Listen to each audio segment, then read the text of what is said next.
New testimony from military commanders has revealed for the first time that the 2012 attacks on the U.S. consulate in Benghazi and a nearby CIA annex may in fact have been separate attacks conducted by two different groups. As the AP reports, the second attack showed clear military training. Retired General Carter Ham told Congress in closed-door testimony it probably was the work of a new team of militants seizing on reports of violence at the diplomatic mission and hitting the Americans while they were most vulnerable. Also in the testimony, one defense official confirming that, quote, there was never an order to stand down. That testimony poured decidedly very cold water on charges made by Republicans, and especially this Republican. When the Secretary of Defense had assets that he could have begun spinning up, why there was not one order given to turn on one Department of Defense asset? I have my suspicions, which is Secretary Clinton told Leon to stand down. The latest definitive rebuttal of Darrell Iss's suspicions led Congressman Adam Schiff, a Democrat on the Benghazi Permanent Select Committee, to proclaim it's my hope that the Select Committee on Benghazi will choose not to tread this same ground, but focus on more productive areas. Indeed, it is all of our hopes that the Select Committee will choose not to tread on the same ground and will actually produce something useful. The full Select Committee, 7 Republicans and 5 Democrats, met privately for the first time yesterday. The New York Times reports the committee will continue to meet this month, with public hearings weeks, if not months, away. Its chairman, South Carolina Republican Trey Gowdy, has promised a, quote, very robust July, while at the same time reassuring skeptics that this will not be what people on the left fear it will be.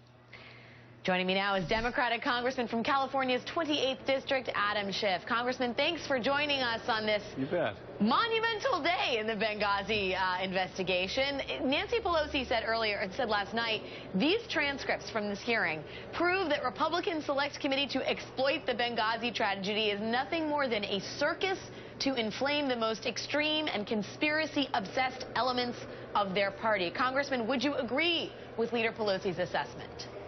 Well, I think that the Select Committee, yes, was formed for political reasons. It was formed to excite the Republican base, to get them to turn out in the midterm elections. Because, Alex, as you know, we've had 7 congressional investigations already and the very thorough Accountability Review Board work product, which was probably the most comprehensive. So there's not a lot of new ground to trod here, and I think the release of these transcripts by the Armed Services Committee helped shed light on that. A lot of these committee members, not just, we heard the excerpt from Darrell Issa, but just about all of the Republicans on the Select Committee at one time or another have said military assets could have been brought to bear. Why weren't they brought to bear? We have to get to the bottom of this. Well, the committee did get to the bottom of that. Yes. They found no merit to that. So I hope that they'll read these interviews now that they're widely available and recognize, okay, this is one area that's been thoroughly exhausted. Let's not spend taxpayer dollars to go over this all over again. Congressman, what was the reaction in the room when Rear Admiral Brian Losey said, certainly, without a lot of nuance, there was no stand-down order? Was there surprise? Was there any discussion? Well, I don't think there was surprise. Now, I'm on the Intelligence Committee, and this was done by the Armed Services Committee, but I can't imagine there was any surprise because that was consistent with all of the other evidence and testimony that the Armed Services Committee did. So there can't be a lot of surprise to that.